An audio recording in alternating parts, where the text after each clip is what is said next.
আমাদের এখানে মাদ্রাসা পরীক্ষা অর্ধবার্ষিক পরীক্ষা চলাকালীন সময়ে 10:30টার দিকে হঠাৎ করে আমাদের ভবনের জরাজীর্ণ ভবনের ছাদ থেকে হঠাৎ করে ঝল্লা পড়ে এবং কিছু শিক্ষার্থী তাদের আহত হয়। পরবর্তীতে আমরা এখান থেকে শিক্ষার্থীদের পরীক্ষা স্থানান্তর করে আমরা তাদেরকে অন্য রুমে ব্যবস্থা করে তাদেরকে পরীক্ষা নেওয়ার ব্যবস্থা করি এবং আমরা এখানে মৃত্যু ঝুঁকিতে রয়েছি, যে কোনো সময় শিক্ষার্থীরা বড় ধরনের দুর্ঘটনা হতে পারে। এই জন্য আমরা চাই যে যাতে দ্রুত সময়ে আমাদের এই জরাজীর্ণ ভবনটিকে এটাকে ভেঙে নতুন একটি ভবন পুনরায় নির্মাণ করা হয়। এই জন্য আমরা সরকারের কাছে দাবি জানাচ্ছি। 1993-94 অর্থ বছরে এই ভবনটি নির্মাণ করা হয়। অদ্যাবধি এই ভবনটির কোনো মেরামত না হওয়ায় ভবনটি অত্যন্ত ঝুঁকিপূর্ণ অবস্থায় রয়েছে।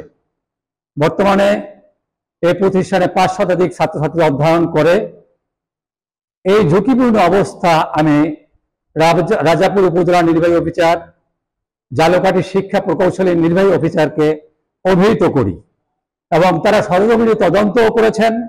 তদন্ত করে তারা এই ভবনটির মেরামতের জন্য একটা আবেদনও প্রধান প্রকৌশলী বরাবর পাঠিয়েছেন এবং নতুন ভবনের জন্য একটা আবেদন করা হয়েছে। অদ্যাবধি এর কোনো কার্যক্রম না থাকায় এখন আমার শিক্ষার্থীরা ঝুঁকির মধ্যে লেখাপড়া করছে। এখন এই ভবনে আর থাকার কোনো অবস্থা নেই বললেই চলে।